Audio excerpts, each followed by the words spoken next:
About 10 years ago, we were adopting our son from Guatemala, and at that time we had the opportunity to learn about Christian Academy of Guatemala. We went to visit and were just impressed by the atmosphere, by the great people there, and God started putting it on our heart to come down. One of the blessings about working at Christian Academy of Guatemala is the opportunity to be involved with a lot of the different ministries going on around the country, to get to know the missionaries doing different things and be a little part of those different ministries. And for us, when we came to Guatemala to work at Christian Academy, God really put some of the other needs on our heart as well, and the need in particular that He put on my heart was for women and children, women specifically who don't have the resources to provide for basic needs for their children, and that's how we ended up opening the El Refugio, which is the women's shelter here. Our mission is to raise students, children who are going to go out and serve God, to raise servant leaders, kids who have the training, the teaching, the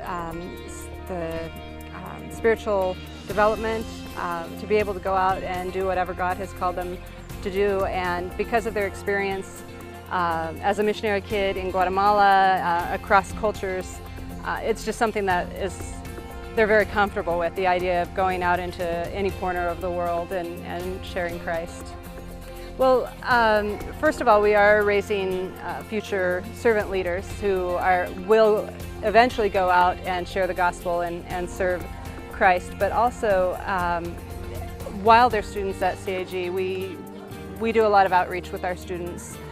Each of our classes has like a special outreach they do. For example, my 12th grade girls work with a nursing home here. Nursing homes aren't common in Guatemala, but these are abandoned elderly who have nowhere to go, and a local church has started that for them. So we have the opportunity almost on a monthly basis to go and love on the people there, and the kids are learning from kindergarten on up how to be able to go out and share Christ's love.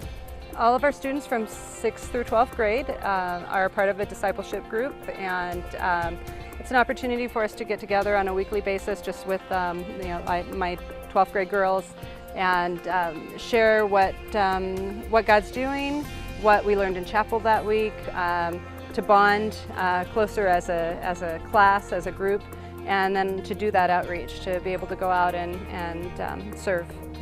Our biggest need is for teachers. We always are in need of people to come down and teach kindergarten through 12th grade. And you don't have to have a teaching degree to do that. You have to have a 4-year degree. But other than that, we're happy to train you. If you have a love for serving God and a love for kids, then we would love to have people come down and serve in that way. We also love to have teams come down. And of course our teachers are all supported as missionaries, so there's also a need to support teachers individually, financially. Prayer support is, before I came on the mission field, I don't think I realized how valuable prayer support was.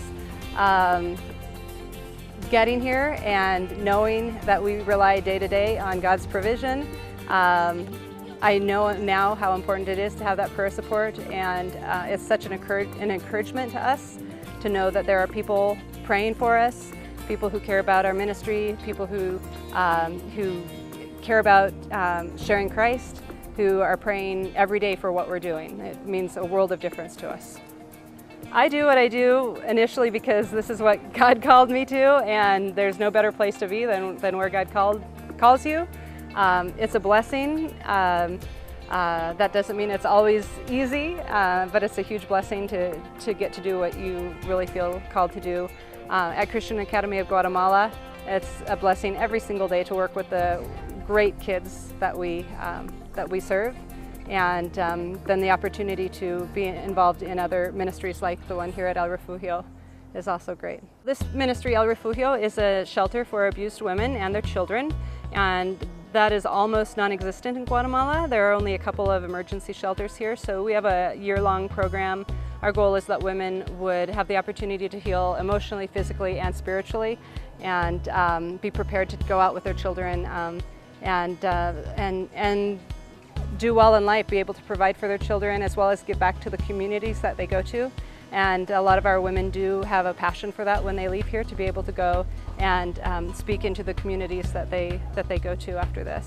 One of the opportunities we've had here is to create jewelry with the women at the shelter, and that gives them both a skill to learn and a potential job when they leave the shelter as well. And we make the coffee bean jewelry, like what I'm wearing here. It gives the women an income, and it also provides about 50% of our operating expenses for the shelter. It's a huge, huge blessing to work with the staff at Christian Academy. They are all here because they are called here by God, and there's just something special about working with people who have that common purpose and calling, and it just really is a blessing when we're all on the same page and have the same goal. Christian Academy kind of serves as almost as like a hub for missionaries in Guatemala, so it's just a great opportunity to come start at CAG even and have an opportunity to serve there while you kind of get your toes wet in other ministry, or see what other ministry might be out there, you know, that God might call you to, from children's homes to women's shelters to medical ministries, all kinds of ministries going on in the country, and that you would have an opportunity to get involved in through your involvement at CAG.